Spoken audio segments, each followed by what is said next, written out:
मुझे पता है कि मेरा पार्टनर ना अच्छा नहीं है, ठीक नहीं है, बिल्कुल भी ना वैल्यूएबल नहीं है, तभी भी ना मैं वो इंसान को ना छोड़ ही नहीं पा रही हूँ।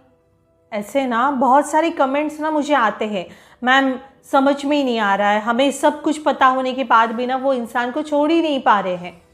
बच्चा, ये प्रॉब्लम ना सिर्फ आपकी नहीं है, यहाँ पे बहुत सारे लोगों की यही प्रॉब्लम है कि उनका जो पार्टनर होता है ना वो उनकी वैल्यू नहीं करता, उनको इग्नोर करता है, जब चाहे तभी उनको गालियाँ दे देता है। ये सब चीज़ें जानने के बाद भी ना लोग वो इंसान को छोड़ नहीं पाते। ये प्रॉब्लम ना काफ़ी लोग फेस कर रहे हैं। देखो, छोटी मोटी कमियां ना सब में होती है, क्योंकि ना ये दुनिया में कोई भी इंसान परफेक्ट नहीं है। बट जो इंसान के साथ आप रह रहे हो ना, जो इंसान के साथ आपका रिलेशन है ना, उसके अंदर बहुत बड़ी बड़ी कमियां हैं। वो देखने के बावजूद भी आप वो इंसान को छोड़ नहीं पा रहे हो।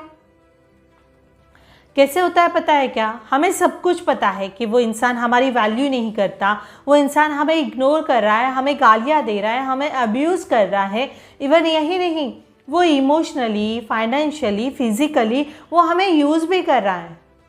और यही नहीं होता है तो वो आपके साथ रिलेशनशिप में रहने के बाद भी वो 10-10 लड़कियों से फ्लर्ट भी करता है, कई लोगों से वो रिश्ता भी बनाता है। ये सब जानने के बाद भी वो इंसान से आप दूर नहीं जा पा रहे हो। इतना सब कुछ देखने के बाद भी तुम वो इंसान को छोड़ नहीं पा रहे हो, उनसे दूर नहीं हो पा रहे हो। मीन्स आपने आंखें बंद कर ली है, आप कुछ देखना ही नहीं चाहते हो ना कि ये इंसान सिर्फ आपने प्यार किया है इसलिए आपको सही लग रहा है। क्यों पता है ऐसे होता है? क्योंकि हम हमारे हिसाब से आपको लगता है कि मैंने प्यार किया है तो मैं वो इंसान की सब चीज़ें सहन कर लूँगी, और इसी वजह से आप सारी चीज़ें सहन करते हो और वही रिश्ते में लगे रहते हो। मीन्स आप आंखें बंद कर लेते हो कि आपको कुछ दिखाई नहीं पड़ रहा है, ऐसी सिचुएशन आप पैदा कर देते हो। पता है, ये रिश्ता ना एक टॉक्सिक वाला रिश्ता हो जाता है। ये रिलेशनशिप आपका एक टॉक्सिक रिलेशन है। जो रिलेशनशिप में आप हो ना, वो पार्टनर आपका टॉक्सिक है। देखो, ऐसी सारी चीज़ें हैं ना, तो मैं आज ये वीडियो में ना आपको कोई टिप्स नहीं देने वाली हूँ। मैं आज ना आपको गाइडेंस करने वाली हूँ, आज आपको समझाने वाली हूँ कि इस सिचुएशन में आपको कैसे स्टैंड लेना है अपने लिए। आज कोई टिप्स नहीं होगी कि वो इंसान के लिए आप ये करो, वो अगर इंसान ऐसे कर रहा है तो तुम वो करो। नहीं, आज के वीडियो में कोई टिप्स नहीं मिलने वाले हैं ये चीज़ को लेकर, वो इंसान को लेकर। आज आपको सिर्फ और सिर्फ मैं ना अपने लिए स्टैंड कैसे ले सकते हो इस बारे में समझाने वाली हूँ। तो ये वीडियो ना लास्ट तक ज़रूर देखिए। अगर हाँ वीडियो पे मेरे फर्स्ट टाइम आए हैं तो चैनल पे जाके और भी वीडियो जाके चेकआउट करिए। If you think it is a valuable so please subscribe my channel. Okay, तो चलो टॉपिक की ओर बढ़ते हैं। ऐसे सिचुएशन में काफ़ी लोग फंसे हुए हैं, उन्हें समझ में नहीं आ रहा है कि मेरा पार्टनर ऐसा होने के बाद भी मुझे क्या करना चाहिए, आप खुद को कैसे संभालना चाहिए या खुद को उनसे दूर कैसे करना चाहिए। आज हम ये बारे में डिस्कस करने वाले हैं। ओके, इस तरह की चीज़ें जो तुम्हारे ज़िंदगी में स्टार्ट हुई है ना, तो इसके ऊपर ये चीज़ को लेकर ना आपको खुद के लिए स्टैंड लेना बहुत ज़्यादा ज़रूरी है। Stand for yourself. जी हाँ, हमें पता होना चाहिए कि हमें ना कब अपने लिए स्टैंड लेना है, ये बहुत ज़्यादा ज़रूरी है। कभी कभी ना कुछ वक्त बाद ना हमें किसी इंसान को ना लेट गो करना बहुत ज़्यादा ज़रूरी होता है, छोड़ देना बहुत ज़्यादा ज़रूरी होता है।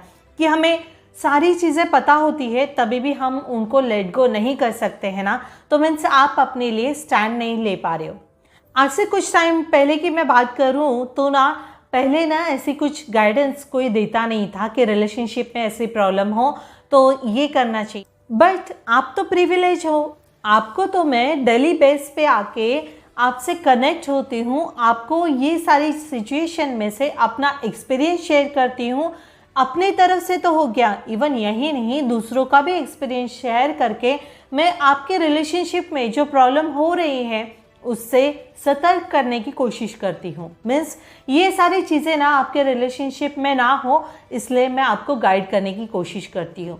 पहले कुछ टाइम पहले ये सारी चीज़ें नहीं होती थी, बट अभी आप ना लकी हो कि आप अगर ऐसे सिचुएशन से गुजर रहे हो ना, तो आपको ये सारी चीज़ों से आपको गाइडेंस मिलता है, डेली बेसिस पे मिलता है। मैं आपसे कनेक्ट होने की कोशिश करती हूँ हमेशा, क्योंकि ना आप वो गलती ना अपने रिलेशनशिप में ना करो। इसी वजह से आपको पता है वो इंसान आपकी वैल्यू नहीं करता, आपको इग्नोर करता है, आपकी डिसरिस्पेक्ट करता है, आपको ना जब भी चाहिए तभी गालियाँ दे देता है, आपको अब्यूज़ करता है। इवन यही नहीं, आपके साथ होते हुए भी वो 10 लड़कियों के साथ फ्लर्ट करता है और कई लोगों के साथ वो रिश्ता भी बनाता है। और ये सब करने के बाद भी वो तुम्हें ये बोलता है कि मैं तो तुमसे ही प्यार करता हूँ और तुमसे ही शादी करूँगा। ये तो सिर्फ ना, बाकी तो ये सिर्फ ना मेरा दिल है यार, इस पे भी आता है, उस पे भी आता है, मुझे ये भी अच्छी लगती है, वो भी अच्छी लगती है, बट ना शादी मैं तुमसे ही करूँगा, किसी और के साथ नहीं करूँगा, तुम्हें ही अपना पार्टनर बनाऊँगा। इस तरह की चीज़ें बोल के ना वो अपनी बंदी को इम्प्रेस करने की कोशिश करता है और फिर वो बंदी इमोशनल होके वो चीज़ों को मानकर ये सोचती है यार मेरा पार्टनर कितना अच्छा है ना, वो तो इतनी सारी लड़कियों के साथ बात भी करता है, फ्लर्ट भी करता है, बट शादी ना मेरे से ही करेगा, मेरे से ही प्यार करता है। क्यों बेवकूफ़ बनाते हो खुद को? आपको ये चीज़ें सीधी सीधी समझ में नहीं आ रही। चलो मैं ये भी मानती हूँ कि वो शादी आपसे ही करेगा, शादी भी कर लेगा, बट कोई इंसान की फितरत होती है ना, शादी करने के बाद भी अगर वो इंसान 10 लोगों के साथ ऐसी बातें करे, फ्लर्ट करे, कई लोगों के साथ रिश्ते बनाए, तो फिर क्या करोगे आप? देखो अभी शादी से पहले आपके पास खुद को स्टैंड लेने के लिए ना आपके पास चांस है, बट आफ्टर शादी बाद आपके पास ऑप्शन ही नहीं बचेगा। फिर आप बोलोगे मैम उसका तो एक्स्ट्रा मैरिटल अफेयर भी है, वो ना बाहर और भी उसके अफेयर चल रहे हैं, फिर आप कुछ नहीं कर पाओगे रोने के अलावा। इसलिए बोल रही हूँ अभी चांस है, अगर वो सारी चीज़ें तुम्हें दिख रही है, वो इग्नोर कर रहा है, वैल्यू नहीं कर रहा है, 10 जनों के साथ फ्लर्ट कर रहा है, कई रिश्ते बना रहा है बाहर, और आपको गारंटी देता है कि मैं शादी तुमसे ही करूँगा, क्या करोगे ऐसे शादी करके? आचार डालोगे ऐसे शादी का, जहाँ पे अगर आपको सब साफ साफ दिखाई पड़ता है, तो तुम्हें बच्चा समझने की बहुत ज़्यादा ज़रूरत है कि वो इंसान सिर्फ और सिर्फ अभी फ़िलहाल ना तुम्हारे साथ प्यार का ढोंग रच रहा है। ये सीधा वर्ड है, वो तुम्हें यूज़ कर रहा है, इमोशनली भी, फिजिकली भी, फाइनेंशियली भी, वो तुम्हें सिर्फ और सिर्फ यूज़ कर रहा है। क्योंकि जो इंसान प्यार करता है ना, वो इंसान लॉयल रहता है। Loyalty is a most important in the relationship, you know very well. और जहाँ पर लॉयल्टी मायने ही नहीं रख रही है, तो क्या फ़ायदा? जो इंसान रिलेशनशिप में लॉयल रहता है ना, उसे अपने बंदी के अलावा, अपने पार्टनर के अलावा किसी और से बात करने की नौबत ही नहीं आती। उसे वो फील ही नहीं होता है कि यार मेरा इतना अच्छा पार्टनर है, मैं उसे छोड़ के और किससे क्यों बात करूं, क्यों मेरा रिलेशनशिप ख़राब करूं, ऐसे होता है। और जहाँ पे लॉयल्टी नहीं, वहाँ पे रिश्ता लॉन्ग टर्म तक के लिए चल ही नहीं सकता है। वहाँ पे सिर्फ आप यूज़ हो रहे हो, बस ये चीज़ आपको समझने की ज़रूरत है। पता है आपको, ये रिलेशनशिप है ना, एक टॉक्सिक रिलेशनशिप है, इसमें ना कोई फ्यूचर नहीं है। ये चीज़ आपको समझनी होगी, क्योंकि अगर इतना हर्ट होने के बाद भी आपको ऐसा लगता है कि ये इंसान सुधरेगा, तो इंसान को सुधारने की कोशिश भी करोगे, समझाने की कोशिश भी करोगे। देखो एक बार समझाना तो बनता है, रिलेशनशिप को ऐसे डायरेक्टली लेट गो नहीं करना चाहिए, एक बार चांस देना चाहिए। अपनी सारी प्रॉब्लम्स उनके सामने रखनी बहुत ज़्यादा ज़रूरी है। कई लोग ये भी करते हैं, कई लोगों के कमेंट्स भी आते हैं, मैम हमने ना सब तरफ से ट्राई कर लिया, उसे ना सब तरफ से समझाने की कोशिश की, बट समझाने के बाद 1-2 दिन तक वो अच्छी तरीके से रह लेता है, वो उतना टाइम भी दे रहा है, फिर इग्नोर भी नहीं कर रहा है, बट आफ्टर दैट 2-3 दिन हो नहीं जाते, फिर वो वही स्टेज पे आ जाता है। देखो कैसे होता है ना, एक बात बताऊंगी, हमारे लाइफ में जो भी चीज़ें होती है ना, वो कुछ सीख दे के जाती है। हर सीख के लिए हमें रेडी होना बहुत ज़्यादा ज़रूरी है, और कोई भी इंसान ना इतना परफेक्ट नहीं होता है। और कई वक्त बाद ना आपको यह चीज़ समझनी बहुत ज़रूरी है। आपने वो रिश्ते को, वो इंसान को 6 महीने दिए, साल दिया, 2 साल दिया, बट वो इंसान ना मेरी तरह ना प्यार ही नहीं कर रहा है, वो इंसान ना मेरी तरह मुझे इम्पोर्टेंस ही नहीं दे रहा है। वो इंसान के लिए ना मैं हूँ या ना हूँ कोई फ़र्क ही नहीं पड़ता है उसके लिए। सो ट्राई टू अंडरस्टैंड बच्चा कि एज अ ह्यूमन बीइंग गलती सबसे होती है, लेकिन गलती से सीखना हमारा काम है। और आगे बढ़ो, अपनी लाइफ में आगे बढ़ो, अपनी ज़िंदगी जीना चालू करो। कई लोगों की फितरत होती है, वो कभी बदल ही नहीं सकते, तो ऐसे इंसान के पीछे ना अपना वक्त बर्बाद मत करो। और कई रिलेशन मैंने ऐसे भी देखे हैं, उनको पता है कि रिलेशनशिप में ना कोई फ्यूचर ही नहीं है, तभी भी वो रिलेशन ना बचाए जा रहे हैं, रिलेशनशिप में रहे जा रहे, एक दूसरे से कांटेक्ट में है, अटैच है एक दूसरे से। उनके रिलेशनशिप को 6 महीने हुए, साल, 2 साल, 4 साल हो चुके, तभी भी ना वो रिलेशनशिप को ना ब्रेक नहीं कर रहे। पता है, सब चीज़ें पता है कि ये रिलेशनशिप का ना कोई फ्यूचर ही नहीं है, आगे जाके ना एक दूसरे से शादी करनी ही नहीं है, बट लगे पड़े हैं। वो एक दूसरे से ना कांटेक्ट ब्रेक ही नहीं कर रहे, एक दूसरे से अलग होने की कोशिश ही नहीं कर रहे।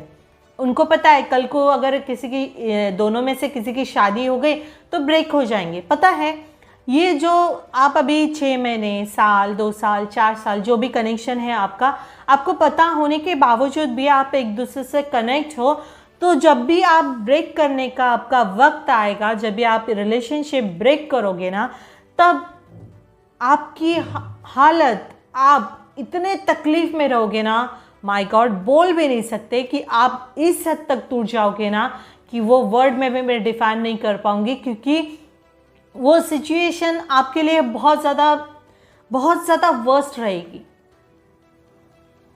क्योंकि आपको पता है फ्यूचर नहीं है, कल को इसकी शादी हो गई तो हम रिश्ता ब्रेक करेंगे, बट अभी भी कांटेक्ट में है, सब चीज़ें वैसे ही चल रही जैसे एक रिलेशनशिप में होने के बाद कपल्स की चलती है, वैसे आप कांटेक्ट में हो, बातें हो रही है, सब हो रहा है, सब चीज़ें हो रही है, और आप सोच रहे हो कि भाई दोनों में से किसी की शादी हो जाए तो रिलेशनशिप ब्रेक कर देंगे। पॉसिबल ही नहीं है, बहुत ज़्यादा तकलीफ होगी, इतनी ज़्यादा तकलीफ होगी ना आपको कि आप समझ भी नहीं पाओगे। फिर वो सिचुएशन से आपको बाहर निकलना बहुत ही ज़्यादा डिफ़िकल्ट होगा।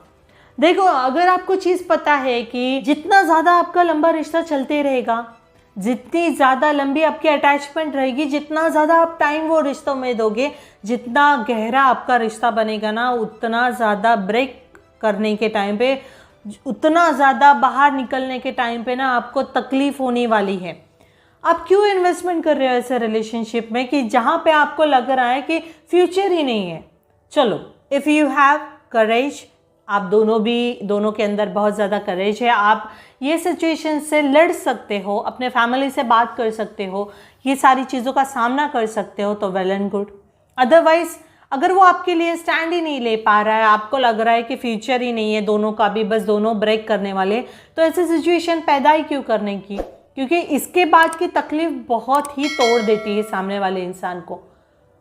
तो ये चीज़ आपको समझनी ज़रूरी है। अगर आप दोनों को अंडरस्टैंडिंग है, आप दोनों समझदार हो, आप दोनों को पता है ये रिलेशनशिप में ना कोई फ्यूचर ही नहीं है, तो क्यों इन्वेस्ट करना खुद को?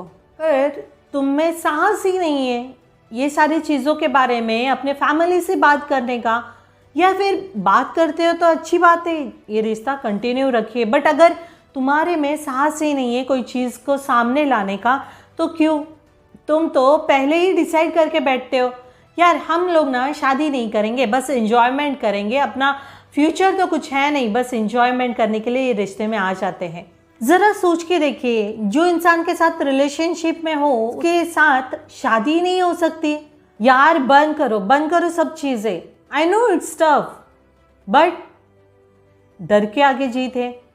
तकलीफ होगी आपको, डर लगेगा ये सब सिचुएशन से बाहर निकालने के लिए, लेकिन बस 3-4 महीने, उसके बाद आप धीरे धीरे ये सिचुएशन से भी बाहर निकल जाओगे। और ऐसे इंसान के साथ फिर क्यों अपना फ्यूचर, जहाँ पे रिलेशनशिप में कोई फ्यूचर ही नहीं है, अगर वहाँ पे ही शादी के लिए कोई स्टैंड ही नहीं ले सकते हैं, तो क्यों ऐसे इंसान के पीछे हमें खुद को इन्वेस्ट करना है? अपने फ्यूचर के बारे में सोचिए, अपने बारे में सोचिए, अपनी सेल्फ रिस्पेक्ट के बारे में थोड़ा सोचिए। और देखो कैसे होता है ना, जब भी हम कोई चीज़ें लेट गो करते हैं ना, तभी न्यू चैप्टर हमारी ज़िंदगी का स्टार्ट होता है। और ऐसे ज़रूरी नहीं, अगर अभी ये इंसान आपको इग्नोर कर रहा है, आपकी वैल्यू नहीं कर रहा है, आपको वो इज्जत नहीं दे पा रहा है, आपको सब कुछ जानने के बाद भी आप उसके पीछे लगे पड़े हो, तो ये गलत चीज़ है। आपको ये चीज़ को वहाँ पे ही छोड़ देना बहुत ज़रूरी है। और कैसे होता है, कोई चीज़ें ना छोड़ना बहुत ज़्यादा ज़रूरी होती है, तभी तो नई शुरुआत होती है, ज़िंदगी की नई शुरुआत होती है। कोई नए लोग हमारे लाइफ में आ सकते हैं। जो इंसान हमारे वैल्यू नहीं करता, कदर नहीं करता, हमें इग्नोर करता, हमें अब्यूज़ करता, इमोशनली, फिज़िकली हमें यूज़ किया जाता है, तो ऐसे इंसान को ना लेट गो करना बहुत ज़्यादा ज़रूरी है। तभी तो न्यू चैप्टर चालू होगा, तभी अच्छा इंसान हमारे लाइफ में आ सकता है जो आपकी कदर करे, आपकी वैल्यू करे, आपकी रिस्पेक्ट करे, ना कि आपको इमोशनली और फिज़िकली यूज़ करे। तो ही ऐसा इंसान आपके लाइफ में आ सकता है। इसलिए कभी कभी ना कोई चीज़ें लेट गो करना बहुत ज़्यादा ज़रूरी है। और जो बार बार क्वेश्चन आते हैं ना आपके मन में, यार हम उनसे बहुत सच्चा प्यार करते हैं, बहुत लोग बोलेंगे अभी कमेंट्स में आके बोलेंगे मैम कितना भी कुछ भी कर लो, बट ना हम उनसे बहुत ज़्यादा प्यार करते हैं। यार ऐसा प्यार क्या फ़ायदे का, जहाँ पे सामने वाला आपको कुछ समझे ही ना, जैसे चाहिए वैसे ट्रीट करे, जैसे चाहिए वैसे अब्यूज़ करे। तो थोड़ा ना अपने दिमाग की बत्ती जलाइए, बहुत ज़्यादा ज़रूरी है। और फिर वही इंसान के पीछे पड़े रहोगे। कोई चीज़ें सही नहीं होती यार। आप लोग हमेशा ऐसे सोचते हो कि नहीं छोड़ पाते, नहीं छोड़ सकते, नहीं पीछा छोड़ सकते, हमने सच्चा प्यार, क्यों नहीं यार, क्यों नहीं कर सकते। होप सो मैं वीडियो के माध्यम से आपको काफ़ी कुछ चीज़ें समझा पाई हूँ। अगर अभी भी आपको कुछ डाउट लग रहा है तो प्लीज़ कमेंट्स करिए या फिर इंस्टाग्राम पे फॉलो करिए और वहाँ पे मुझे डीएम करिए। ट्राई करूँगी कि मैं आपकी प्रॉब्लम को सॉर्ट आउट करने की, आपकी प्रॉब्लम समझने की और आपको गाइड करने की, ठीक है।